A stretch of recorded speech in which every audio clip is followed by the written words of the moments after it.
Hey everyone, welcome to the Albrecht's Aether Sorcerer video guide. In today's video, we're going over the Sorcerer, because he's back. In patch 1.0.3.0, Albrecht's Aether got a pretty substantial buff. The energy cost scaling in ultimate ranks was reduced, making it easier to just use. The fire damage scaling was increased across all ranks. That's on the main ability. On disintegration, that vitality damage is now lightning damage.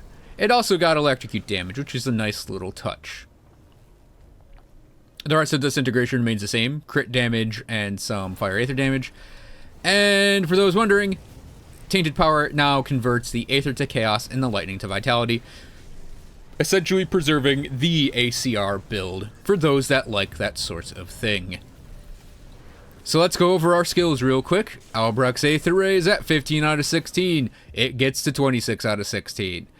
Disintegration's at 12 out of 12. It gets to 22 out of 12. Albrecht's Aether can deal a massive amount of damage now. Though granted, still not like crazy stupid cadence damage. And with the Sorcerer, you have to kind of gear yourself and use your abilities cleverly to survive, but it's really, really solid now.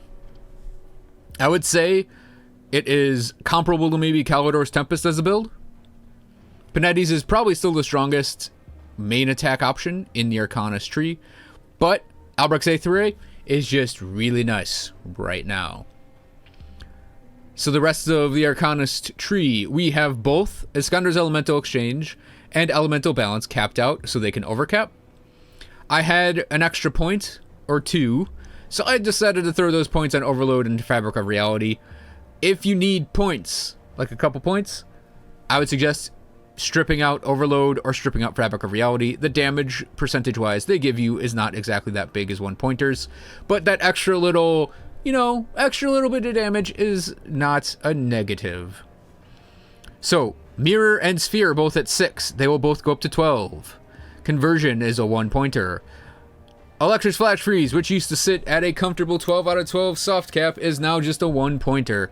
I do recommend, however, if you are leveling a Sorcerer, you can still follow that leveling video series I did previously, where you have Electric Flash Freeze at 12 out of 12.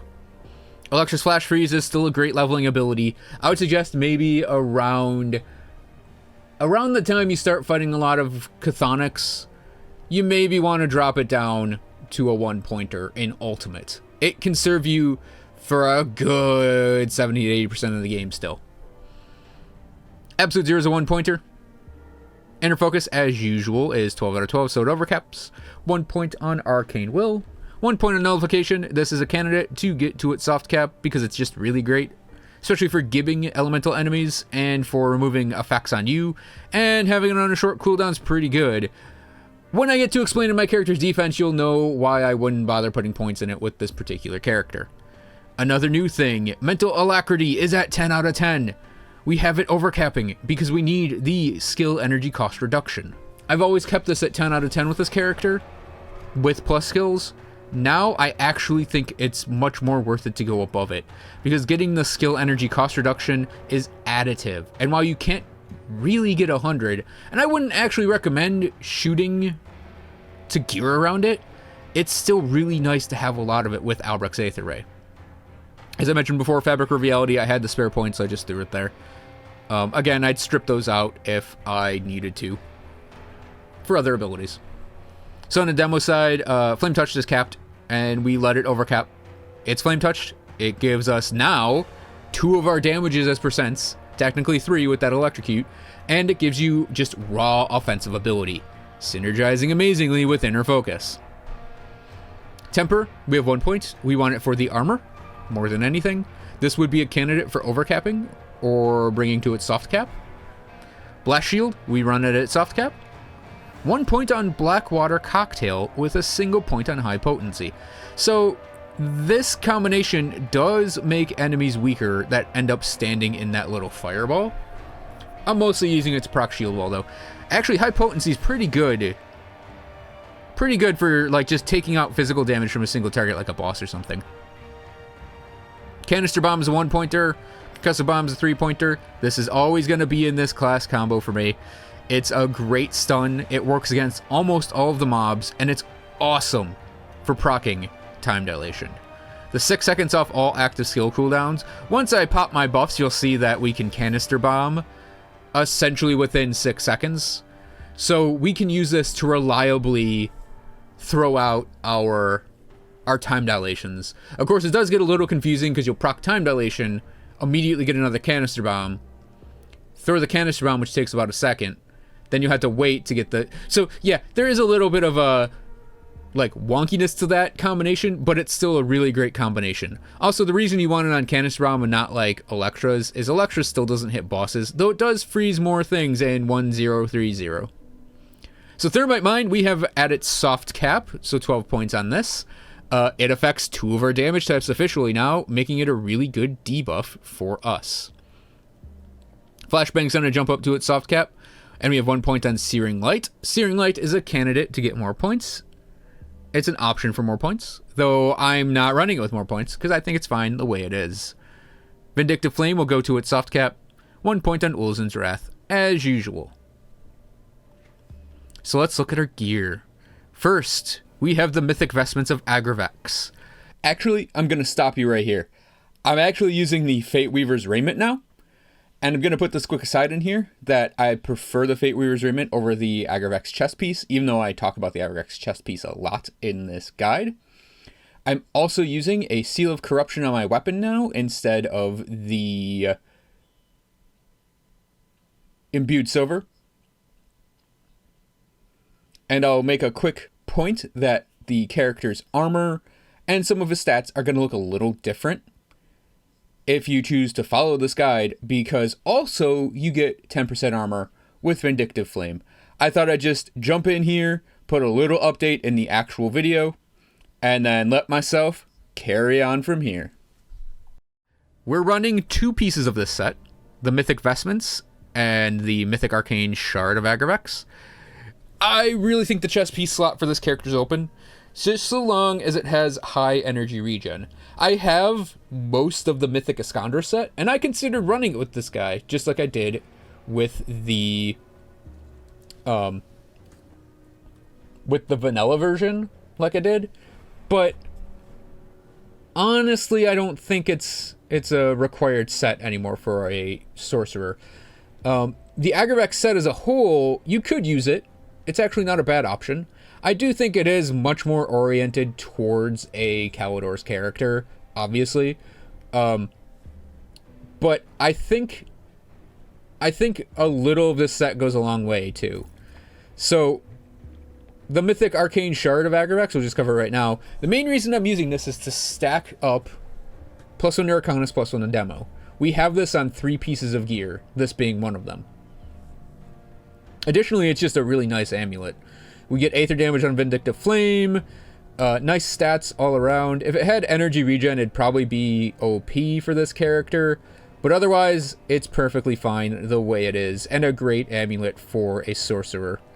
I'm running a Seal of Annihilation on it, and the new Seal of Annihilation, Seal of Ancestry, I think are both options for this character, because Seal of Ancestry has energy regen on it, while Seal of Annihilation has the skill energy cost reduction, and their 2 procs are really good. So I'd say they're both really solid choices for amulets. Annihilation, the health reduction really appealed to me. So pretty much once a second, whenever we score a crit, we get some health reduction on our enemies, in addition to reducing their OA and DA, making our attacks stronger, their attacks weaker. Pretty nice. Our pants, Paladin's Redeemer leggings of the Arcane Blaze. Really, you can go for any green pants that suit your resistances. These just happen to be crafted up one day for me. So, I mean, yeah, they're pretty nice for an Aether character.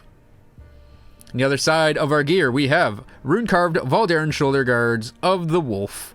And these aren't great. I will admit, they aren't great. I have like a dozen of these at both the 85 level and the 100 level. Well, it'd be 75 and 84, right?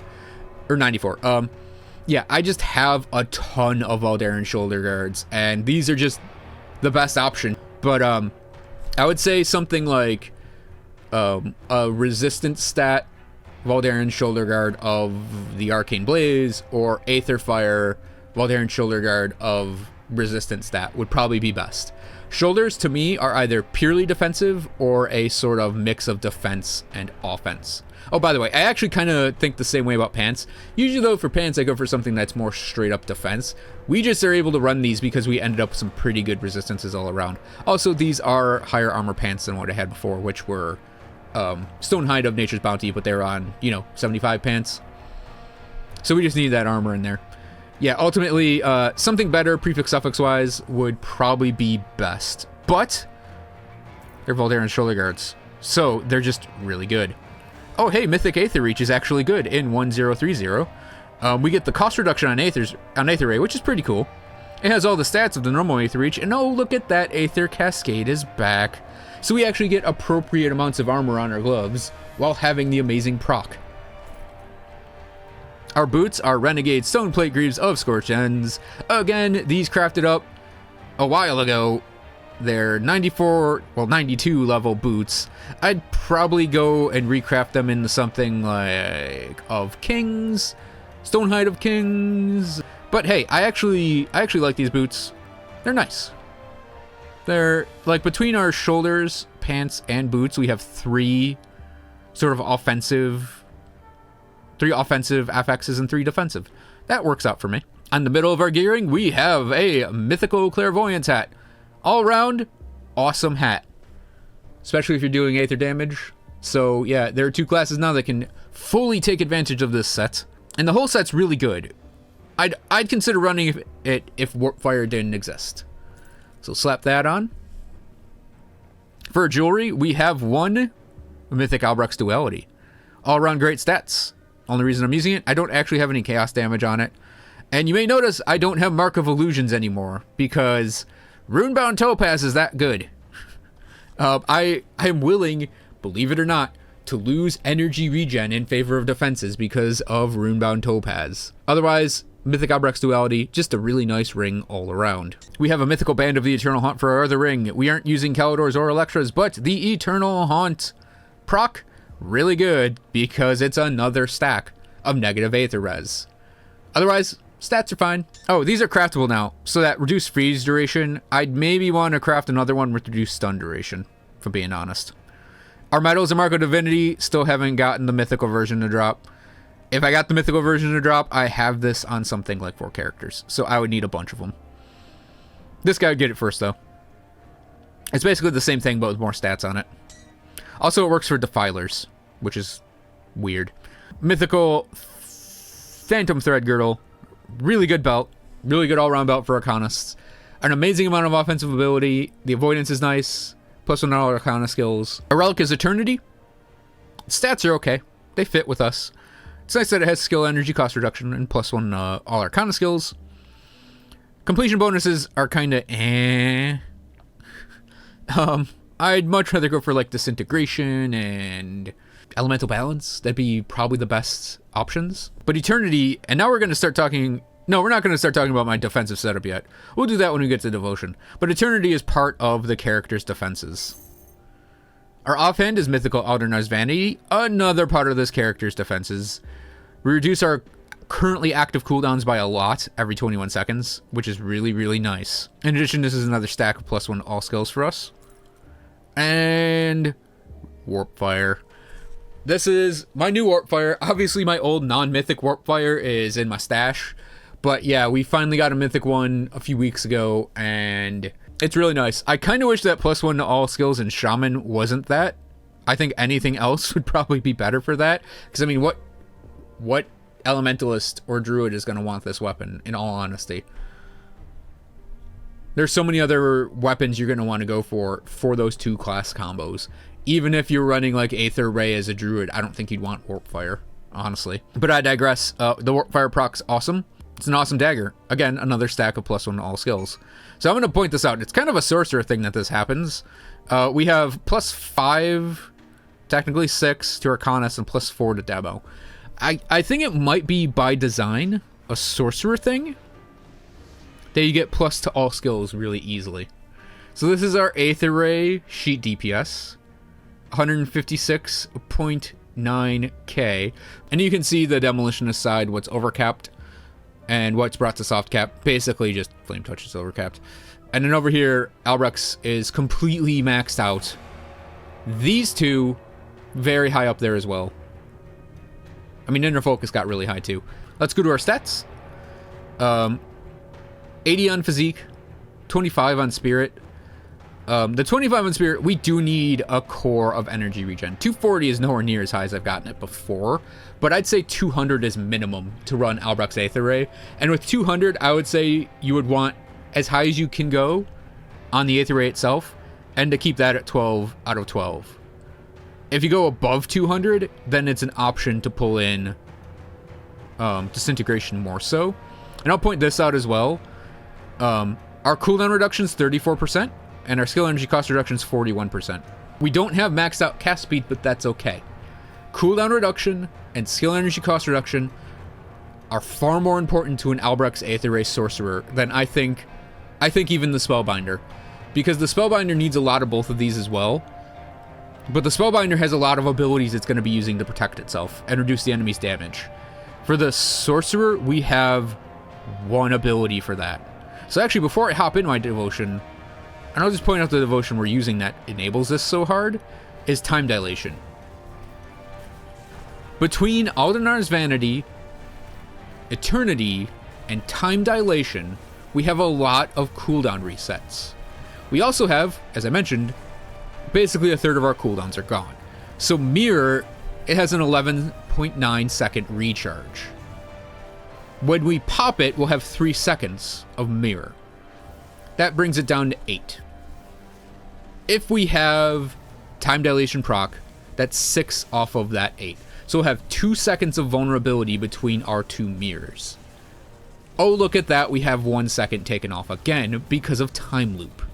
We also have the option of Aldernar's Vanity proccing. Now, we can't control when Aldernar's Vanity happens, so it might happen at the same time as Time Dilation, but that's fine, because that's a full reset of Mirror Veractes. So if we have our Eternity proc, after we go through all of our other skill reset procs, skill cooldown reset procs, we will have Mirror up within 1 second of itself. Our natural defenses, which are actually pretty hefty for a spellcaster, will keep us safe then. We also reduce damage with Blackwater Cocktail. We stun with Canister Bomb, and we have the impairment provided by Flashbang. So, this defensive setup is heavily based around chaining Mirror Veractes to itself. This will keep us alive. This will let us just not die. We'll be on a live DPS thanks to this. And I think this is the Sorcerer's main line of defense, is doing this cooldown reduction comboing. And a lot of caster builds that go to the Arcanist, I think this is a heavily recommended defensive setup. The Spellbinder uses something incredibly similar, just without the Vanity, and something like a Druid could end up using something similar without the Vanity. So I think this, for a Sorcerer, I wouldn't say Aldernar's Vanity is a requirement, but man, does it enable the combo really hard. Everything else here is some pretty standard statistical increases to this character. I don't think this makes the Sorcerer a heavy gear requirement class. It just gets heavily enabled by Aldernar's Vanity. Alright, on to the devotions. So, standard start, Crossroads on Primordial, go to Aetherfire, go to Hawk, pick up the Arcane Bomb. Arcane Bomb goes on Albrecht's Aether Ray. Aetherfire goes on Devastation, just making Devastation that much more powerful. I didn't actually mention that as a one-pointer, did I? No, we have Devastation, of course. Because of course we have Devastation. When do we not have Devastation? Anyways, after that, I think Time Dilation is probably the most important thing to get. So you want to pick up the Sailor's Guide and the Eel. And then you want to pick up the Vulture and the Viper. And 1 point on the Chaos Crossroads. Nice bit of extra health, obviously, and you will get into Eon's Hourglass. It's a really good constellation as a whole, and time dilation is absolutely amazing. After that, you have some options. If you don't really give a crap about survivability or defense, you could easily pick up Spear of the Heavens, given that you're 1 point off on picking that up. So you could put a point on the Primordial Crossroads and pick that up.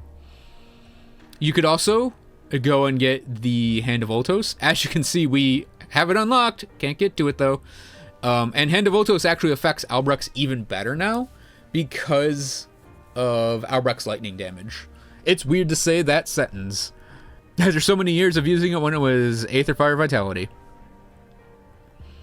But I actually prefer going heavy on my defensive devotions. So the key to this, and something I'll note about the Sorcerer, if you look closely, not a lot of health generation in its abilities.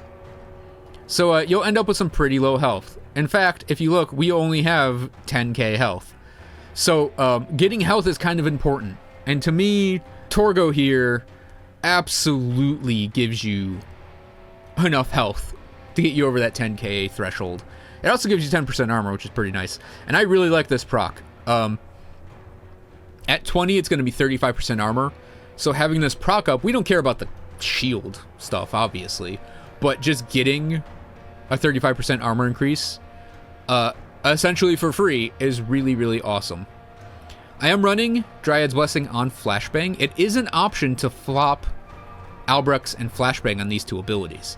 Because Albrecht's, you're going to be channeling it a lot, and every, 2 seconds, essentially, because of cooldown reduction, you're getting a heal. But with Flashbang, that's on a 1 second cooldown, right? So, it's kind of going to be good to just Flashbangs with this thing to get your heals off. And, yeah, I had the extra points, so I just went for Giant's Blood. Giant's Blood is just really good. It was really good way back in the day, and it's really good right now. Those 3 points, I mean, I honestly don't know what I could trade out for Giant's Blood. It's just really good. I mean, I guess you could go for... that's a pittance of damage, honestly.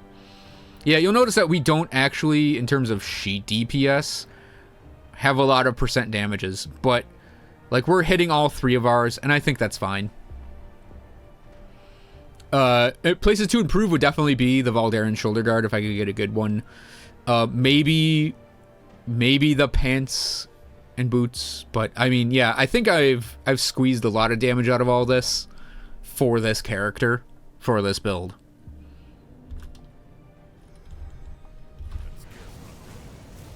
Pay no attention to the man in the lower right-hand corner of your screen. That's me in the past, and me in the past is an idiot. So, instead of doing the live records that I would do for these build guides, I decided just to grab some stream footage and talk over that. Since this guy pretty much fought all the Nemesis spawns on stream, I figured it would be easier to do to just take this footage and talk over it, rather than have to find Nemesis spawns again. So this is Kubacabra. Kubacabra splits every time you kill him. So he splits into twins, and then those twins can split into twins. And I would suggest focusing down 1/2, and then that half's 2 splits. He's more manageable now. The only things you have to do are avoid standing in the pools and save your mirror for the breath attack. It's not as telegraphed with some of the other abilities in the game, and you kind of got to learn when it's going to pop up, but so long as you're avoiding that breath attack, because it will thoroughly kill you, you should be fine. And like I said, don't stand in the pools. I'd also say save your nullification for yourself, because you can get rid of any sort of dot that he will hit you with. Pretty much when he gets to splitting down to these pairs, he's actually pretty easy to deal with, except for the breath attack.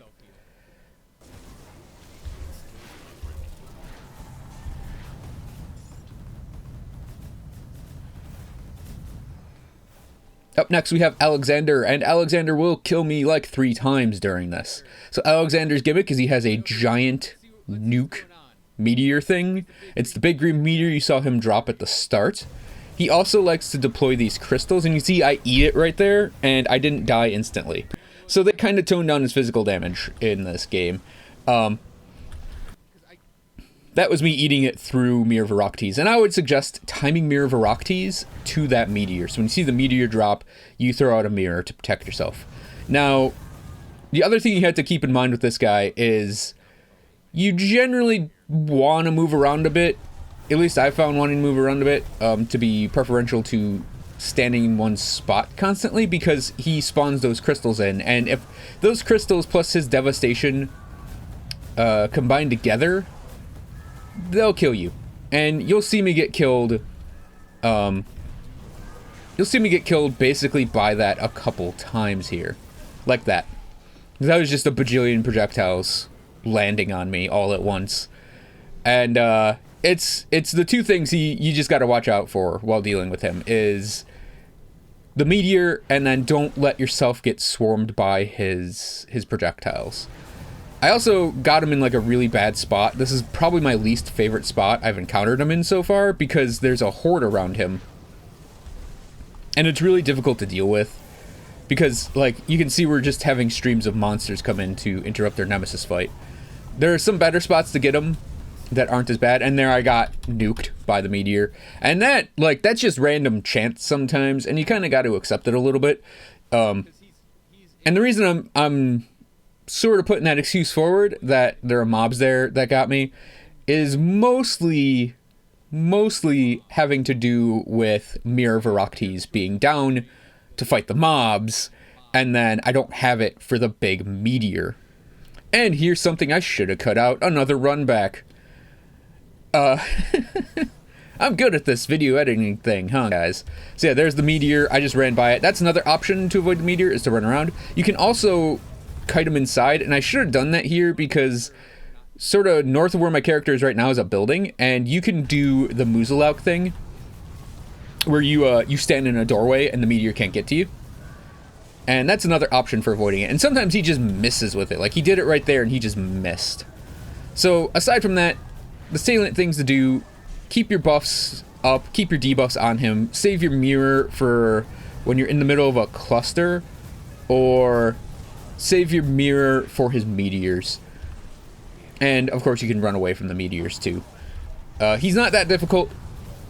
I think here I maybe went in overconfident and just got killed a lot because of it. But once you get like the pattern of his attacks down, he's much easier to deal with. Yeah, I'm about to get him right here, I think. Or he kills me. Oh, here we go. So that right there was me getting hit by about 4 projectiles, including some of his missile things and his devastation. Again, this is... Oh, and there, I ate another meteor. So it's not always an instant kill. I also recommend, for nullification against this guy as well, to pop it on you whenever you can. I think that's a big thing with all of the Nemesis spawns, especially like Valderin and Gravithol, who we'll see in a bit. Just keep your nullification up for yourself. You can't nullify... You can't nullify Nemesis effects on the Nemesis itself, like buffs and things, but you can keep yourself healthier. And speaking of staying healthy, this is Gravithol. He has an Oppression aura, and the Oppression aura reduces your max health. And this is the same aura that the Void Oppressors have. You may notice there's a Void Oppressor with him. So with this particular fight, I ran around so scared because I had 5k health. And having half your health taken away is pretty frightening. And yeah, I had to kite him a bit here because I wanted to kill the other Oppressor so it'd just be more manageable. And the other thing Gravithol does to you is everything. He has a stun, he has a skill disruption, a fumble attack, a giant double claw swipe that hurts a lot, he has those chaos pools, and he has a nullification effect. And you're gonna see me die very soon to that nullification effect. So I run away here, and he spawned right there, his Orbs of Annihilation, and I got hit by 1 and hit by 2. He spawns 2 of them. If one hits you, it takes away your buffs. If the other hits you, it will pretty much kill you. So Gravithol, aside from him doing everything to you that he can to disable you, debuff you, and otherwise make your life a living hell, he's actually kind of manageable.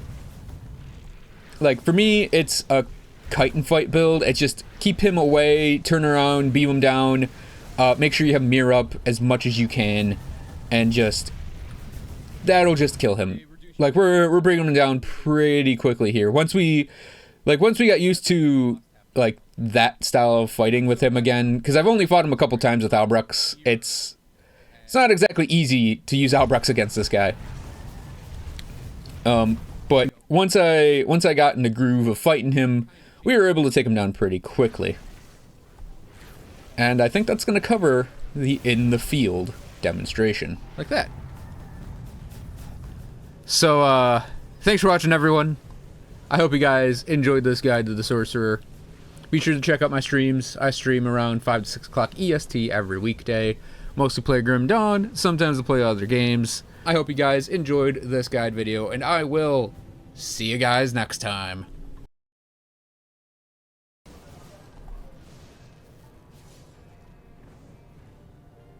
What the hell is going on right here?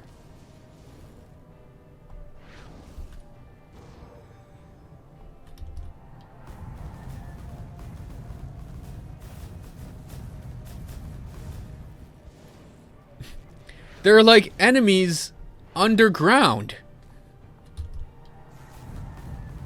No, hang on just one sec. There were like enemies that spawned underground right there.